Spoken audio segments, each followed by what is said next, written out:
Machiavelli को मरे 500 साल हो गए हैं, लेकिन आज भी उनका नाम राजनीति में धोखे और चालाकी के लिए जाना जाता है।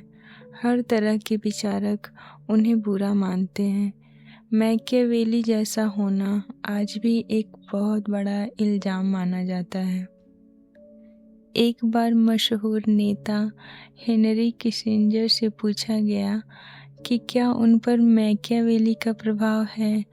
उन्होंने इस बात से तुरंत इनकार कर दिया। आखिर मैकियावेली इतने बदनाम क्यों हैं? क्या वो सच में इतने बुरे थे? इस वीडियो में हम यही जानेंगे।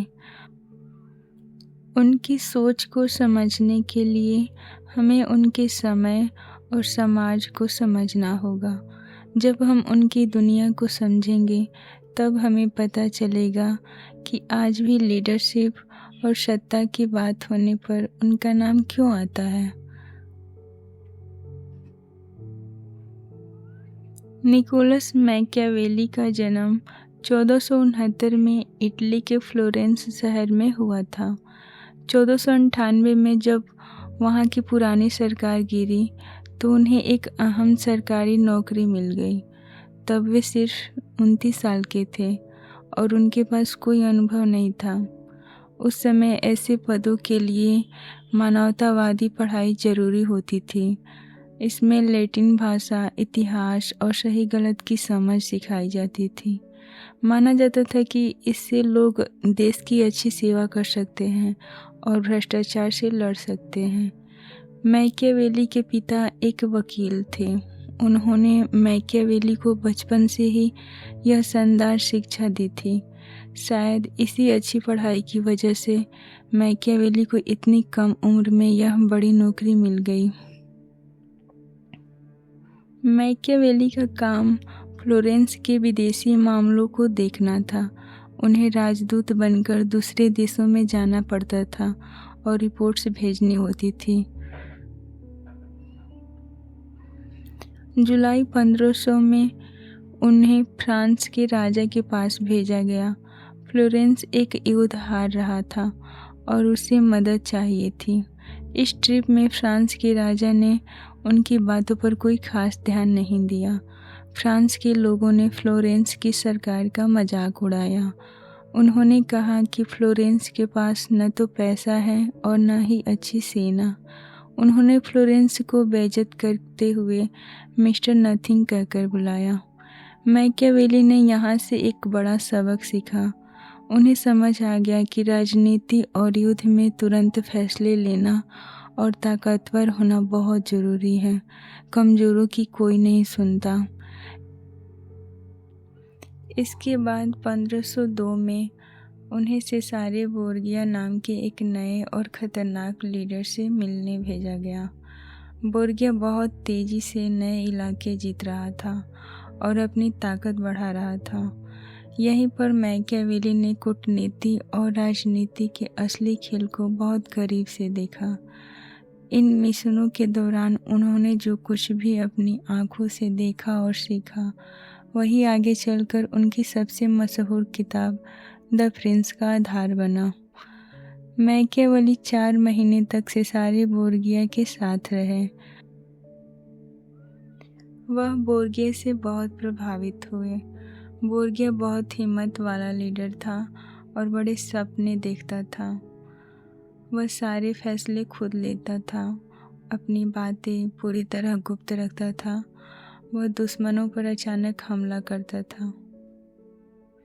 मैकियावेली ने अपनी किताब द प्रिंस में लिखा है कि बोर्गिया ने अपनी ताकत की बहुत मजबूत नींव रखी थी। मैकियावेली ने देखा कि बोर्गिया अपनी अच्छी किस्मत पर बहुत ज़्यादा निर्भर था। जब रोम में पुराना पोप मरा तो बोर्गिया ने एक बड़ी गलती की। उसने नए पोप जूलियस द्वितीय का साथ दिया, जो असल में उसका पुराना दुश्मन था। जब बोर्गिया का बुरा समय आया और उसके इलाकों में बगावत हुई तो वह पूरी तरह घबरा गया। उसका दिमाग काम करना बंद कर दिया और वह सब कुछ हार गया। मैकियावेली ने नए पोप जूलियस द्वितीय को भी करीब से देखा। यह पोप बहुत आक्रामक था और हमेशा युद्ध के लिए तैयार रहता था। सबको लगता था कि पोप अपने प्लान में फेल हो जाएगा, लेकिन उसने बिना डरे बड़े बड़े शहरों पर हमला किया और जीत हासिल की। मैकियावेली का मानना था कि पोप इसलिए जीता क्योंकि उसका जल्दबाजी वाला स्वभाव उस समय के माहौल से एकदम मेल खा गया। अगर कभी ऐसा समय आता जहां सोच समझकर काम करना जरूरी होता, तो यह पोप पक्का हार जाता। मैकियावेली जर्मनी के सम्राट मैक्सिमिलियन से भी मिले। वे उसे एकदम नाकाबिल लीडर मानते थे। सम्राट बहुत कमज़ोर था। वह दूसरों की बातों में जल्दी आ जाता था। वह आज कोई फैसला लेता और कल उसे बदल देता था। ऐसे लीडर पर कोई भरोसा नहीं कर सकता और उसके राज में हमेशा कन्फ्यूजन रहता है। मैकियावेली ने इन सभी लीडर्स को देखकर एक बहुत बड़ी बात सीखी। इन सब में एक ही बड़ी कमी थी। ये लोग समय के हिसाब से खुद को बदलते नहीं थे। बोर्गिया हमेशा ओवर कॉन्फिडेंट रहता था। मैक्सिमिलियन हमेशा डरा हुआ और कन्फ्यूजन रहता था। जूलियस हमेशा गुस्से और जल्दबाजी में रहता था। एक अच्छे लीडर को समय की मांग के हिसाब से अपना स्वभाव बदलना चाहिए। जैसा समय हो वैसा ही काम करना चाहिए। समय हमारे दिमाग से ज़्यादा ताकतवर होता है। मैकियावेली ने राजनीति का एक और कड़वा सच देखा। पोप जूलियस ने चुनाव जीतने के लिए बोर्गिया से बड़े बड़े वादे किए, लेकिन जीतते ही उसने सारे वादे तोड़ दिए और बोर्गिया को जेल में डाल दिया। हैरानी की बात यह थी कि वादे तोड़ने के बाद भी जनता ने पोप की तारीफ की। राजनीति में इस तरह की चालाकी देखकर मैकियावेली बहुत हैरान हुए। मैकियावेली बोर्गिया से निराश जरूर थे, क्योंकि वह खुद से ज़्यादा दूसरों की बातों पर भरोसा करता था। फिर भी उन्होंने माना कि बोर्गिया से राजनीति की असली समझ सीखी जा सकती है। मैकियावेली ने 2 बार बोर्गिया को बड़े संकटों से निकलते देखा, जिससे उनके मन में बोर्गिया के लिए इज्जत बढ़ गई। पहला संकट, जनता का गुस्सा। रोमाग्रा शहर में बोर्गिया के एक अफसर रेमिडो डी ओक्रो ने शांति लाने के लिए बहुत क्रूर तरीके अपनाए। इससे वहाँ की जनता बोर्गिया के खिलाफ भड़क गई और बगावत का खतरा पैदा हो गया। बोर्गिया ने इसका बहुत खतरनाक हल निकाला। उसने रेमिरो को बुलाया और उसे बीच से काटकर 2 टुकड़ों में बीच चौराहे पर फेंकवा दिया। मैकियावेली कहते हैं कि बोर्गिया ने यह इसलिए किया ताकि वह जनता को दिखा सके कि वह किसी को भी बना और मिटा सकता है। दूसरा संकट, धोखेबाज साथी। शुरुआत में बोर्गिया को अपनी सेना के लिए आसपास के छोटे नेताओं पर निर्भर रहना पड़ता था, लेकिन जब ये लोग बोर्गिया के खिलाफ साजिश रचने लगे तो बोर्गिया ने उनसे दोस्ती का नाटक किया। उसने उन सभी को एक मीटिंग में बुलाया और एक साथ मरवा दिया। इस घटना के बाद बोर्गिया ने फैसला किया कि वह अब किराए के सैनिकों या धोखेबाज दोस्तों पर निर्भर नहीं रहेगा, बल्कि अपनी खुद की सेना बनाएगा। मैकियावेली को यह फैसला बहुत दूरदर्शी लगा। वे मानते हैं कि जिस राजा के पास खुद की सेना और हथियार होते हैं, वह हमेशा फायदे में रहता है। 1510 के दशक तक फ्लोरेंस के हालात बिगड़ने लगे। मैकियावेली को डर था कि पोप जूलियस का फ्रांस से युद्ध करना फ्लोरेंस के लिए खतरनाक होगा। उनका डर सच साबित हुआ। 1512 में स्पेन की सेना इटली में घुस आई और फ्लोरेंस की सरकार गिर गई। पुरानी मेडिसी फैमिली वापस सत्ता में आ गई। नई सरकार ने मैकियावेली को नौकरी से निकाल दिया उन पर साजिश रचने का झूठा इल्ज़ाम लगाकर उन्हें जेल में डाल दिया और टॉर्चर किया गया।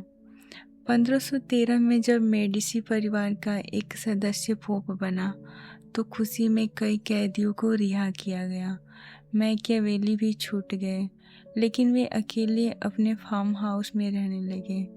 यहीं रहकर उन्होंने इतिहास और राजनीति के अपने पुराने अनुभवों पर विचार किया और अपनी सबसे मशहूर किताब द प्रिंस लिखी। मैकियावेली ने यह किताब मेडिसी परिवार को खुश करने और वापस कोई सरकारी नौकरी पाने की उम्मीद में लिखी थी।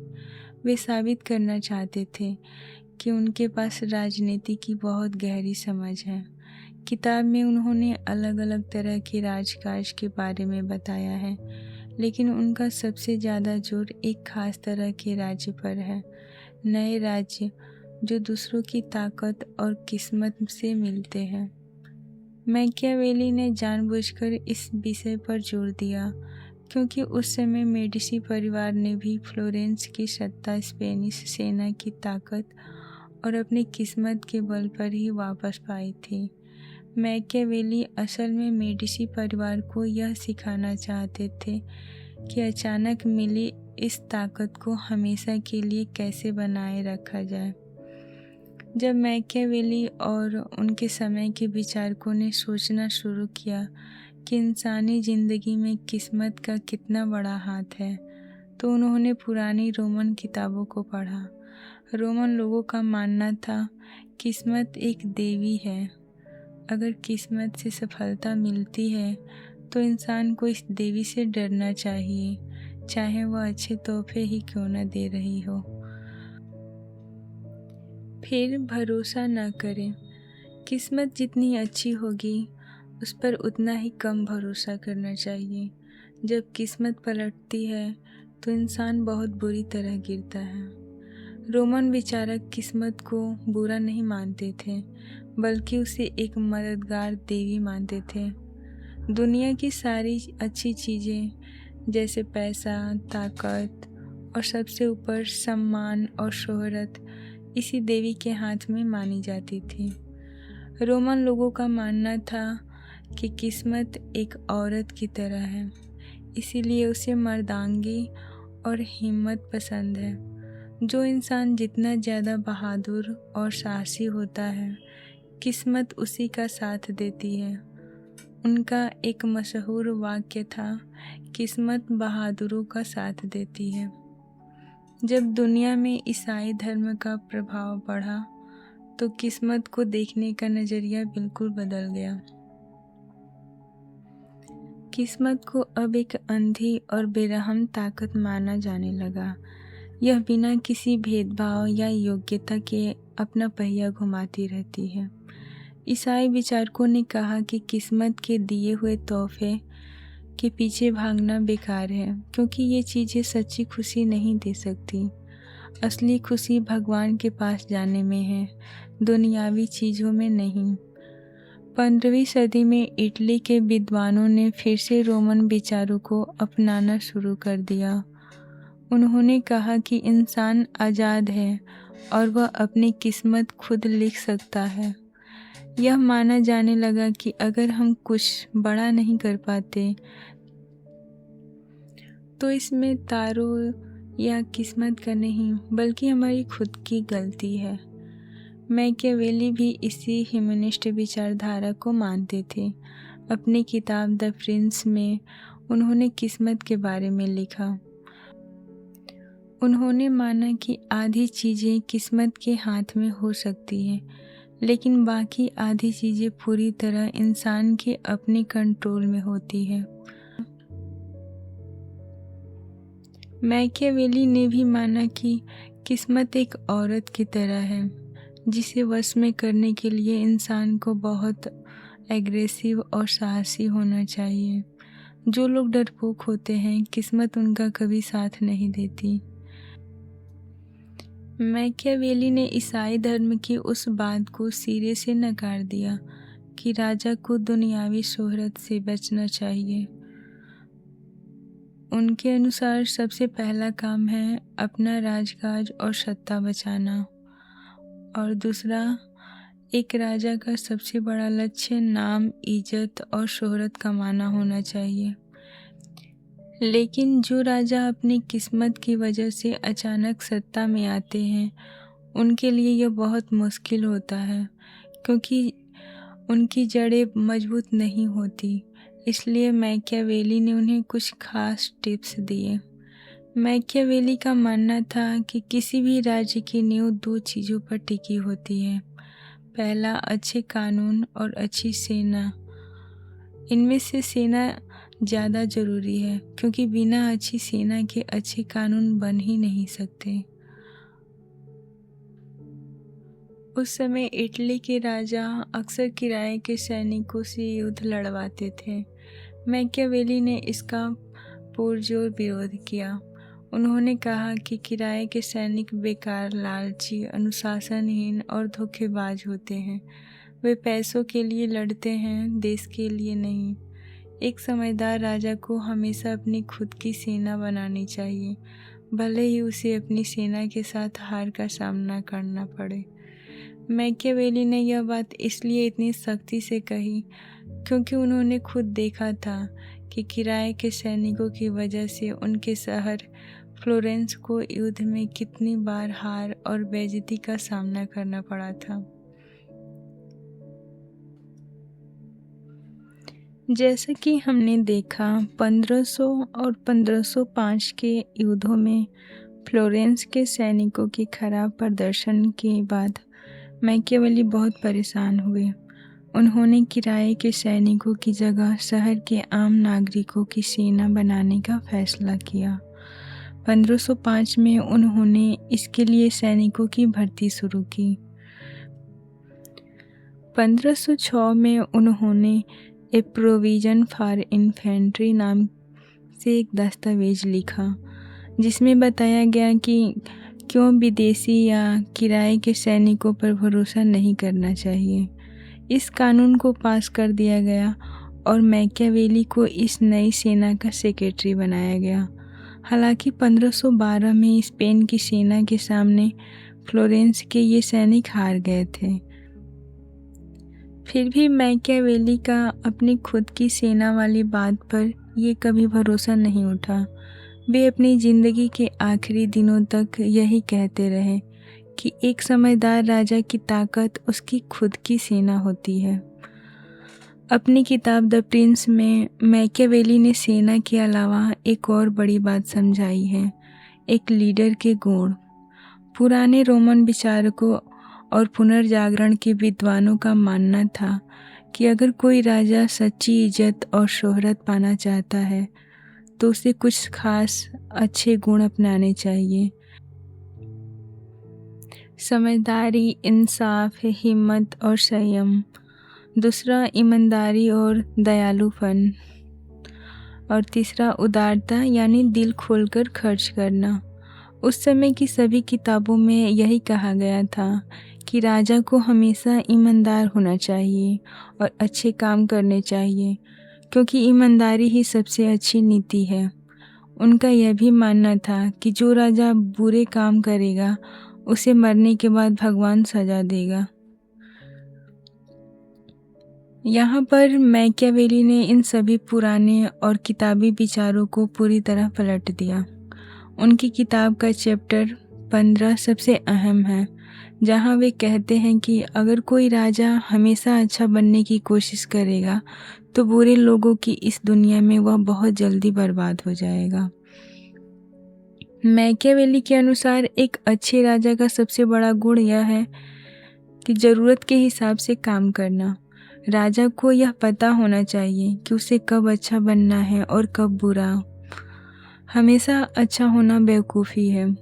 सत्ता को बचाए रखने के लिए अगर राजा को कभी धोखा देना पड़े, झूठ बोलना पड़े या क्रूरता दिखानी पड़े तो उसे ऐसा करने के लिए हमेशा तैयार रहना चाहिए। धर्म और नैतिकता से दूरी। पुराने विचारकों ने कहा था कि बुरे काम करने पर भगवान की सज़ा मिलेगी, लेकिन मैकियावेली ने इस बारे में एक शब्द भी नहीं कहा। उन्होंने राजनीति को नैतिकता और धर्म से पूरी तरह अलग कर दिया। यही वह बात थी जिसने पूरे यूरोप को चौंका दिया और मैकियावेली को बदनाम कर दिया।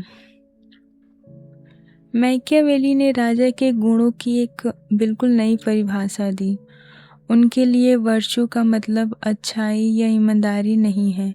इसका मतलब है समय और हालात के हिसाब से खुद को बदलने की क्षमता।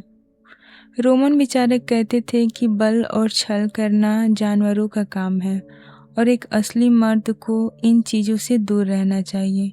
लेकिन मैकियावेली का जवाब इसके बिल्कुल उल्टा था। मैकियावेली ने कहा कि सिर्फ इंसानियत या अच्छाई से काम नहीं चलता, कभी कभी राजा को जानवर भी बनना पड़ता है। एक राजा को शेर की तरह ताकतवर होना चाहिए ताकि वह डरा सके, और उसे लोमड़ी की तरह चालाक होना चाहिए ताकि वह दूसरों की साजिश को समझकर धोखा दे सके। जो राजा सिर्फ अच्छा बनने का नाटक नहीं करता बल्कि ज़रूरत पड़ने पर शेर की तरह खूंखार और लोमड़ी की तरह चालाक बन सकता है, वही राजनीति में हमेशा टिक सकता है। एक अच्छे राजा को हमेशा ऐसे काम करने चाहिए जिससे लोग उससे नफरत न करें। उसे खुलकर सामने आना चाहिए, या तो एक पक्के दोस्त की तरह या एक खुले दुश्मन की तरह। साथ ही उसे बड़े और शानदार काम करने चाहिए ताकि जनता हमेशा खौफ और हैरानी में रहे। सिसार्गे बोर्गिया ने इसका बहुत अच्छा उदाहरण दिया था। जब उसके एक क्रूर अफसर से जनता नफरत करने लगी तो बोर्गिया ने उस अफसर को सरेआम मरवा दिया। इससे जनता का गुस्सा भी शांत हो गया और लोग राजा की ताकत देखकर हैरान भी रह गए। मैकियावेली कहते हैं कि हर राजा को यही तरीका अपनाना चाहिए।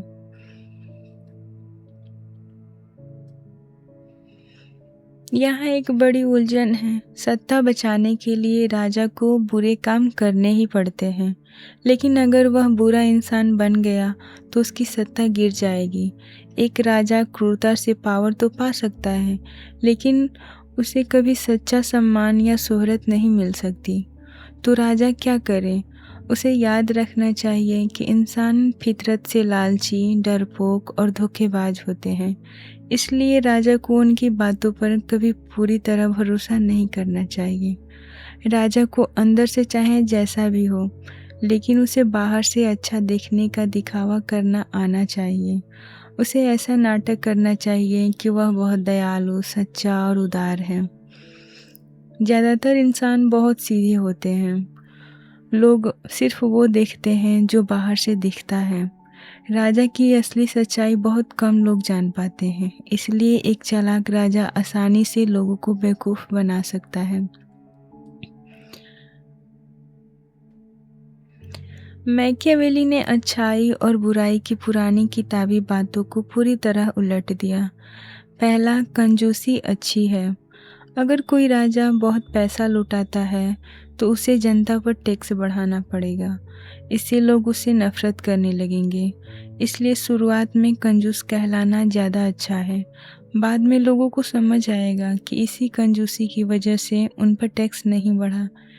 यही असली उदारता है। दूसरा, क्रूरता दया से बेहतर है।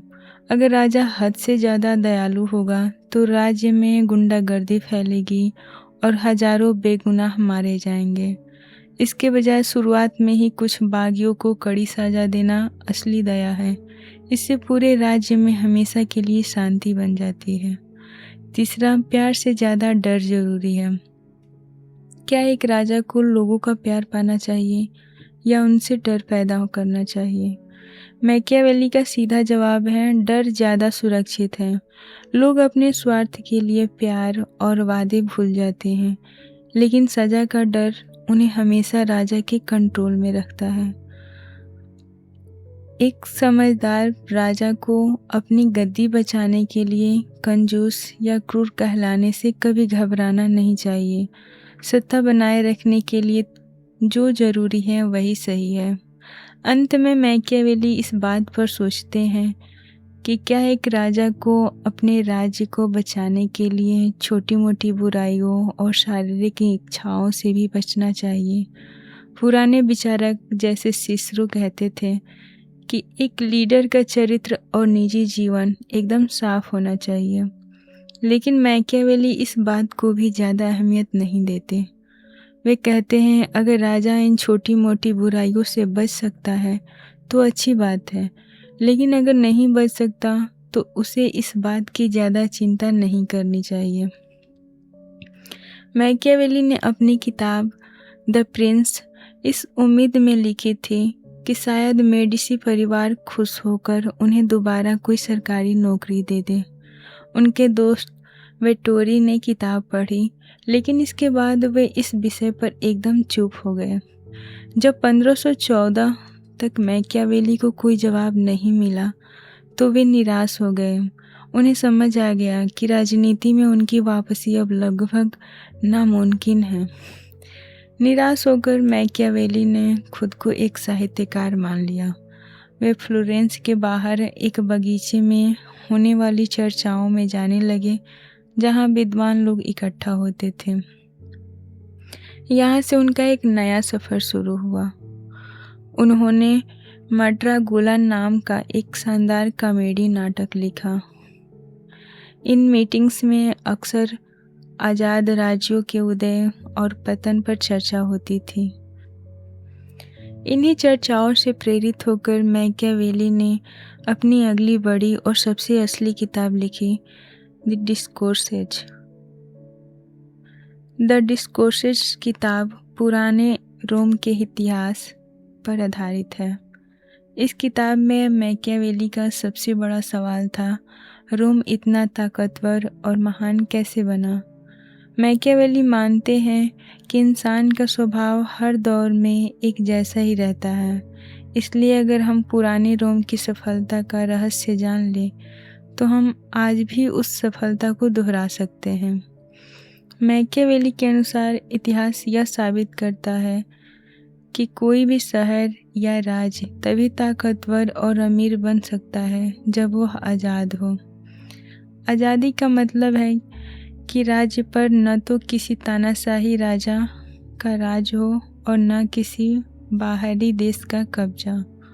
जब जनता के हाथ में कंट्रोल होता है तभी एक राज्य महान बनता है। एक राजा के राज में सिर्फ राजा का फायदा होता है, लेकिन एक आज़ाद राज्य में पूरी जनता का फायदा होता है। मैकियावेली मानते हैं कि किसी भी राज्य के महान बनने में किस्मत का भी हाथ होता है। जिस राज्य की शुरुआत आज़ादी से होती है उसके महान बनने के चांस ज़्यादा होते हैं, लेकिन सिर्फ किस्मत से कुछ नहीं होता। रोम इसलिए दुनिया पर राज कर पाया क्योंकि रोम के लोगों में वर्चू था। उन्होंने अपनी ताकत और समझदारी से अपनी किस्मत का सही इस्तेमाल किया। द प्रिंस की तरह मैकियावेली यहाँ भी वर्चू का मतलब पुरानी किताबी बातों से अलग बताते हैं। पहले वे कहते थे कि यह गुण सिर्फ राजाओं में होना चाहिए, लेकिन अब वे कहते हैं कि एक महान राज्य बनाने के लिए पूरी जनता में यह गुण होना चाहिए। पुराने विचारक मानते थे कि देश बचाने के लिए भी कोई अनैतिक या बुरा काम नहीं करना चाहिए। सिसरो ने रोम के संस्थापक रोमुलस को अपने ही भाई की हत्या करने के लिए बहुत बुरा भला कहा था, लेकिन मैकियावेली कहते हैं जब बात देश की सुरक्षा की हो तो इंसान को यह नहीं सोचना चाहिए कि क्या सही है और क्या गलत, क्या क्रूर है और क्या दयालु। देश को बचाने और उसकी आज़ादी बनाए रखने के लिए जो भी करना पड़े वह बेझिझक कर देना चाहिए। अगर नतीजा अच्छा है तो सारे बुरे काम माफ़ हो जाते हैं। चाहे कोई राजा हो या आम नागरिक, मैकियावेली के अनुसार वर्चू की असली पहचान यही है, अपने निजी फ़ायदे से ज़्यादा समाज के फ़ायदे के बारे में सोचना और अपने परिवार से ज़्यादा अपने देश से प्यार करना। रोम के लोग इसी वर्चू की वजह से इतने महान बने। उनमें देशभक्ति कूट कूट कर भरी थी। इसी वजह से वे 400 सालों तक राजा शब्द से नफरत करते रहे और अपने आज़ाद देश से प्यार करते रहे। अब सवाल यह है कि पूरी जनता के अंदर यह वर्चू कैसे डाला जाए। मैकियावेली फिर से किस्मत की बात करते हैं। कोई भी शहर तब तक महान नहीं बन सकता जब तक उसकी शुरुआत एक महान नेता न करे। आम जनता कभी भी मिलकर एक अच्छी सरकार नहीं बना सकती, क्योंकि उनके विचार हमेशा अलग अलग होते हैं। इसलिए एक नए राज्य की नींव रखने या किसी गिरे हुए राज्य को दोबारा खड़ा करने के लिए हमेशा सिर्फ एक अकेले इंसान की ताकत की ज़रूरत होती है। लेकिन मैकियावेली यहाँ एक चेतावनी भी देते हैं। अगर कोई देश हमेशा सिर्फ एक ही नेता पर निर्भर रहता है तो वह बहुत जल्दी बर्बाद हो जाएगा, क्योंकि जब वह नेता मरेगा तो उसकी वर्चू भी उसके साथ ही खत्म हो जाएगी। राज्य को बचाने का असली रहस्य ये है, एक महान नेता को अपनी ज़िंदगी में ही कुछ ऐसा सिस्टम बना देना चाहिए कि उसके मरने के बाद राज्य का पूरा दारोमदार अकेले किसी राजा पर नहीं बल्कि पूरी जनता की वर्चू पर आ जाए। मैकियावेली मानते हैं कि आम लोगों में जन्म से कोई वर्चू नहीं होता। लोग स्वभाव से स्वार्थी होते हैं। जब उन्हें मौका मिलता है तो वे अपने फ़ायदे के लिए समाज का नुकसान कर देते हैं। इस वजह से अच्छे राज्य में भी समय के साथ भ्रष्टाचार फैल जाता है। भ्रष्टाचार दो तरह से फैलता है। पहला, जब लोग राजनीति और देश के कामों में हिस्सा लेना बंद कर देते हैं और आलसी हो जाते हैं। और दूसरा, जब लोग राजनीति में तो रहते हैं लेकिन देश के फायदे के बजाय अपने गुट या निजी फायदों के लिए काम करने लगते हैं।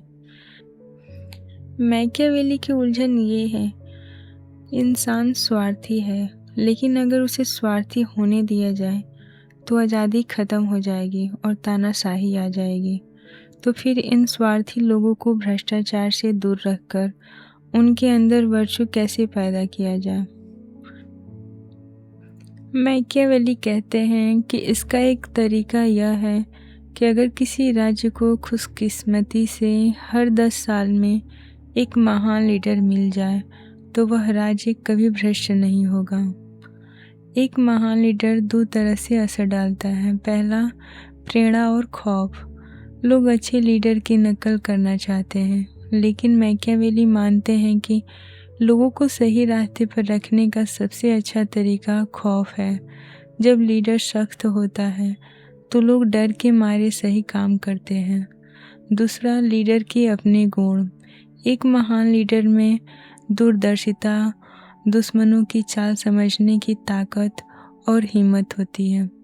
मैकियावेली दुख के साथ कहते हैं कि फ्लोरेंस के नेता बहुत कमज़ोर और भोले थे, इसलिए उन्होंने अपना शहर बर्बाद कर दिया। सिर्फ अच्छे लीडर पर निर्भर रहना काफ़ी नहीं है। आम जनता में वर्चू डालने का सबसे पक्का तरीका है राज्य का सही सिस्टम या व्यवस्था। मैकियावेली कहते हैं कि रोम ने अपने शहर का सिस्टम इतनी अच्छी तरह बनाया था कि लोग खुद ब खुद देश के लिए काम करने लगे। इस सिस्टम में सबसे अहम चीज़ थी धर्म। मैकियावेली के अनुसार किसी भी महान देश के लिए धर्म सबसे ज़रूरी चीज़ है। रोम के लोगों ने धर्म का बहुत ही चालाकी से इस्तेमाल किया। इटली आज इसलिए बर्बाद है क्योंकि वहाँ का रोमन चर्च खुद बहुत भ्रष्ट है, जिससे लोगों का धर्म से विश्वास उठ गया। प्राचीन रोम के नेता युद्ध से पहले कहते थे कि भगवान हमारे साथ है। इससे सैनिकों में गजब का आत्मविश्वास और हिम्मत आ जाती थी। रोम के नेता धर्म का इस्तेमाल लोगों को डराने के लिए भी करते थे। जब रोम एक बड़ी जंग हार गया और कुछ लोग डरकर इटली छोड़कर भागने लगे तो रोम के सेनापति सीपियो ने हाथ में नंगी तलवार लेकर उन लोगों से भगवान की कसम खिलवाई कि वे देश छोड़कर नहीं जाएंगे। वे लोग देश के प्यार की वजह से नहीं रुके, बल्कि भगवान की कसम तोड़ने के धार्मिक खौफ की वजह से रुके और लड़ते रहे। धर्म और खौफ का सही इस्तेमाल स्वार्थी लोगों से भी महान काम करवा सकता है। मैकियावेली के समय में भी लोग मानते थे कि जो समाज भगवान से डरता है वह हमेशा तरक्की करता है, लेकिन मैकियावेली इस बात को बिल्कुल अलग नज़रिए से देखते हैं। पहला, सच्चाई से कोई मतलब नहीं। मैकियावेली को इस बात से कोई फर्क नहीं पड़ता कि कोई धर्म सच्चा है या झूठा। उनका मानना है कि धर्म सिर्फ इसलिए ज़रूरी है क्योंकि यह लोगों को अच्छा बनने और समाज के हित में काम करने के लिए मजबूर करता है।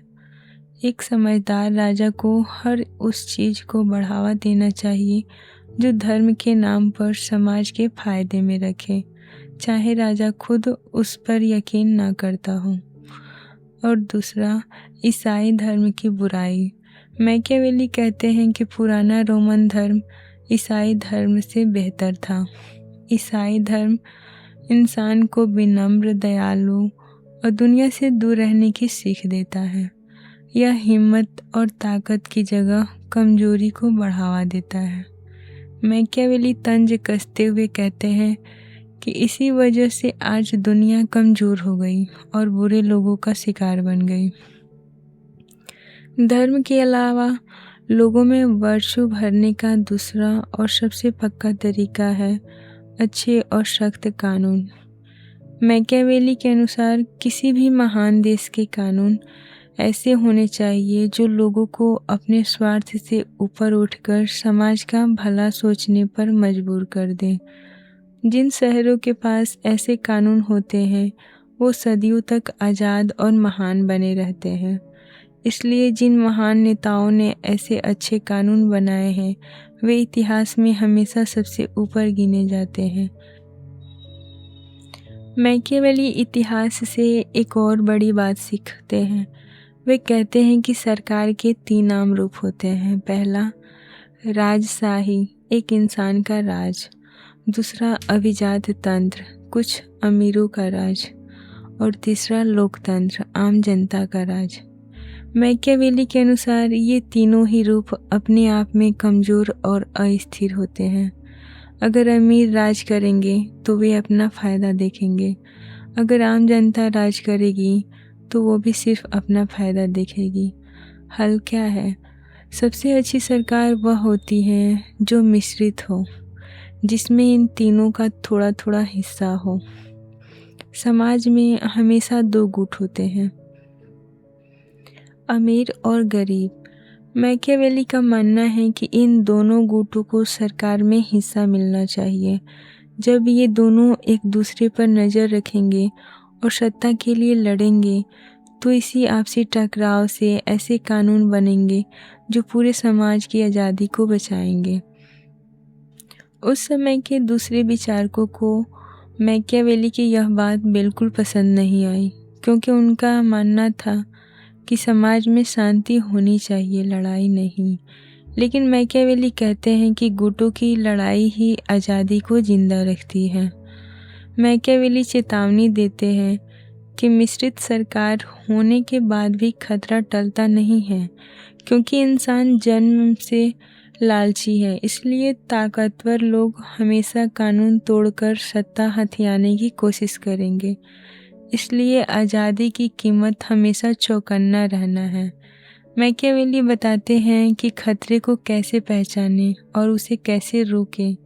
पहला, पुरानी सरकार के वफादारों का खतरा। जब कोई नया और आज़ाद देश बनता है तो जो लोग पुरानी सरकार के समय मज़े कर रहे थे वे नए सिस्टम से नफरत करते हैं। वे हमेशा साजिश रचेंगे। ऐसे लोगों को बिना किसी दया के मार देना चाहिए। जो राजा ऐसा नहीं करता उसकी सरकार बहुत जल्दी गिर जाती है। दूसरा, झूठे इल्ज़ाम और एहसान फरामोशी।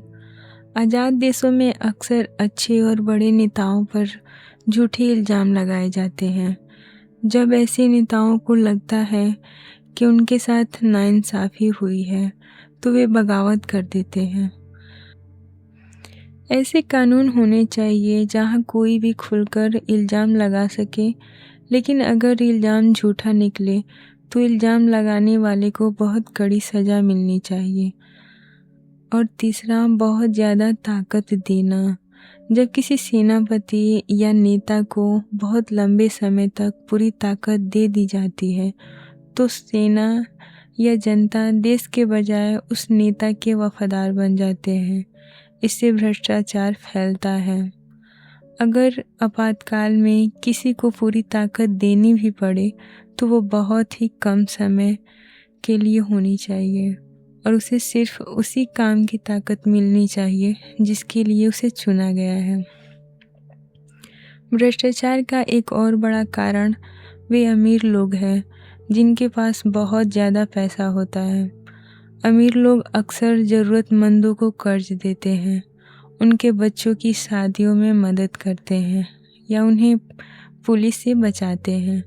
देखने में यह अच्छा लग सकता है, लेकिन मैकियावेली कहते हैं कि यह राजनीति के लिए बहुत खतरनाक है, क्योंकि जब अमीर किसी पर एहसान करते हैं तो वे लोग देश या कानून के बजाय उस अमीर इंसान के गुलाम बन जाते हैं। फिर वह अमीर इंसान कानून तोड़ने और सरकार पर कब्जा करने की हिम्मत करने लगता है। मैकियावेली कहते हैं कि एक आज़ाद और समझदार सरकार को हमेशा अपना सरकारी खजाना भरा रखना चाहिए और आम नागरिकों को गरीब रखना चाहिए। अगर नागरिक गरीब होंगे तो वे न तो खुद भ्रष्ट होंगे और न ही कोई अमीर उन्हें खरीद सकेगा। अगर सरकार के पास खुद पैसा होगा तो वह अमीरों से ज़्यादा इनाम देकर जनता को अपने साथ रख सकेगी। अब तक मैकियावेली ने बताया कि देश के अंदर कैसे व्यवस्था होनी चाहिए। अब वे बताते हैं कि दूसरे देशों के साथ कैसा बर्ताव करना चाहिए। मैकियावेली का मानना है कि कोई भी देश शांति से नहीं बैठ सकता, क्योंकि सभी देश एक दूसरे से आगे निकलने और राज करने की कोशिश में रहते हैं। अगर आप सोचेंगे कि आप अपनी जगह पर शांति से रहेंगे तो कोई दूसरा आप पर हमला करके आपको गुलाम बना लेगा। इसलिए सुरक्षा का सबसे अच्छा तरीका हमला करना और अपना साम्राज्य बढ़ाना है। रोम ने इसी नीति से दुनिया पर राज किया। इसके लिए दो चीज़ें ज़रूरी हैं। पहला, आबादी बढ़ाओ।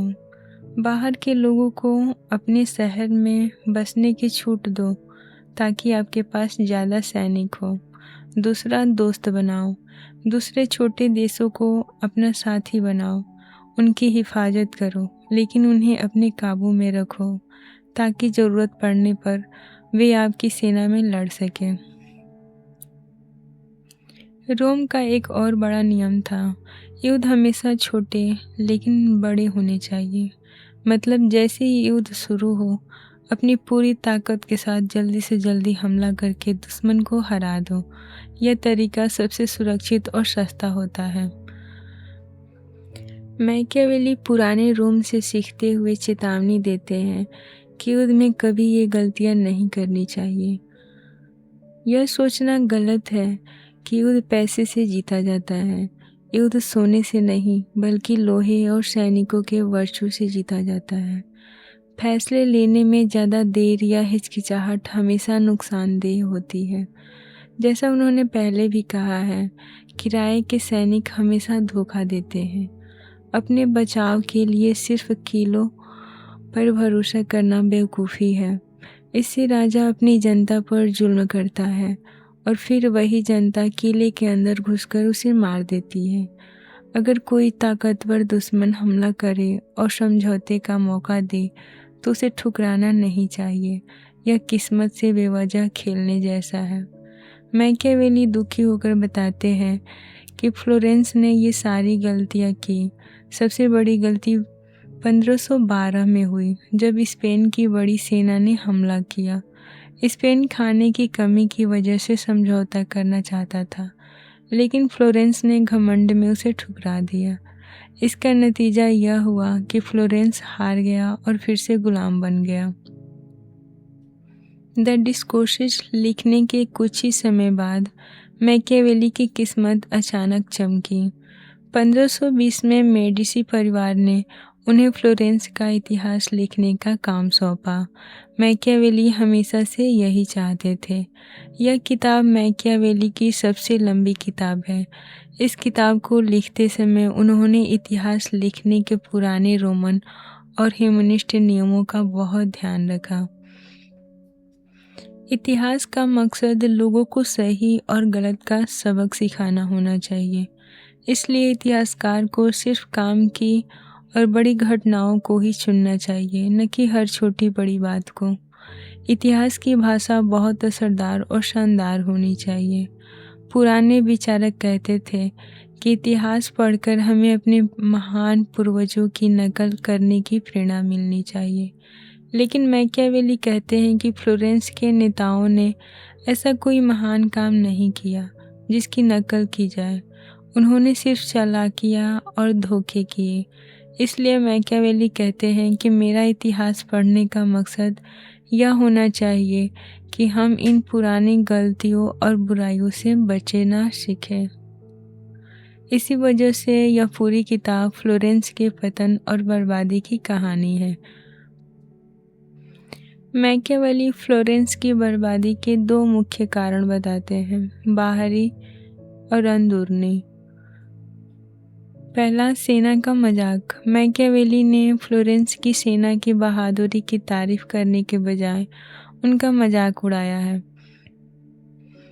एक बड़ी जंग के बारे में वो लिखते हैं कि यह बहुत मशहूर जंग थी, लेकिन इसमें सिर्फ 3 सैनिक मरे, वो भी कीचड़ में घोड़े से गिरकर डूबने की वजह से। एक और जंग में सिर्फ 1 सैनिक मरा, वह भी घोड़े के पैरों के नीचे कुचले जाने से। इन कहानियों से मैकियावेली बताते हैं कि इटली के सैनिक कितने डरपोक हो चुके थे। दूसरा, अंदरूनी झगड़े और गुटबाजी। मैकियावेली का असली ध्यान फ्लोरेंस की अंदरूनी राजनीति पर था। वे मानते हैं कि हर समाज में अमीर और गरीब के बीच थोड़ा झगड़ा होता ही है, लेकिन जब यह झगड़ा गुटबाजी या पार्टियों में बदल जाता है तो देश बर्बाद हो जाता है। फ्लोरेंस में हमेशा गुटबाजी रही। शहर हमेशा 2 सिरों के बीच झूलता रहा। तानाशाही, जब अमीरों का राज होता था। दूसरा, भेड़तंत्र, जब आम लोगों का राज होता था। मैकियावेली यह किताब मेडिसी परिवार के पैसे से लिख रहे थे, इसलिए वे खुलकर उनकी बुराई नहीं कर सकते थे। लेकिन उन्होंने बहुत चालाकी से बताया कि मेडिसी परिवार ने फ्लोरेंस को कैसे भ्रष्ट किया। मैकियावेली पहले ही बता चुके थे कि अमीर लोग 2 तरह से जनता को भ्रष्ट करते हैं। पहला, पैसे बांटकर और लोगों पर निजी एहसान करके, और दूसरा, बड़े बड़े खेल और तमाशे दिखाकर। किताब के आखिर में जब मैकियावेली मेडिसी नेताओं की तारीफ करते हैं तो वे असल में यही दोनों बातें बताते हैं। मैकियावेली दुखी होकर लिखते हैं कि मेडिसी परिवार ने लोगों को इतना भ्रष्ट कर दिया था कि लोग आज़ादी का मतलब ही भूल गए थे। 1527 में इटली पर एक बहुत बड़ा संकट आया। स्पेन के राजा चार्ल्स पंचम की सेना ने सीधे रोम पर हमला कर दिया और 4 दिन तक रोम में भयंकर कत्लेआम मचाया। रोम के गिरने से फ्लोरेंस में मेडिसी परिवार की सरकार कमज़ोर पड़ गई और उन्हें शहर से निकाल दिया गया। फ्लोरेंस फिर से आज़ाद हो गया। मैकियावेली हमेशा से आज़ाद सरकार चाहते थे। उन्हें लगा कि शायद अब उन्हें कोई सरकारी नौकरी मिल जाएगी, लेकिन नई सरकार ने मैकियावेली को नौकरी नहीं दी, क्योंकि उन्हें लगता था कि मैकियावेली इतने सालों से मेडिसी परिवार के लिए काम कर रहे थे। इस बात से मैकियावेली बहुत टूट गए। वे बीमार पड़ गए और 21 जून 1527 को उनकी मौत हो गई। मैकियावेली के मरने के बाद लोगों ने उन्हें शैतान और बुराई सिखाने वाला इंसान कहा, लेकिन एक इतिहासकार के तौर पर हमें उन्हें सिर्फ जज नहीं करना चाहिए, बल्कि समझना चाहिए कि उन्होंने राजनीति की उस असली सच्चाई को लिखा जो लोग करते हैं, न कि वह जो किताबों में अच्छा लगता है।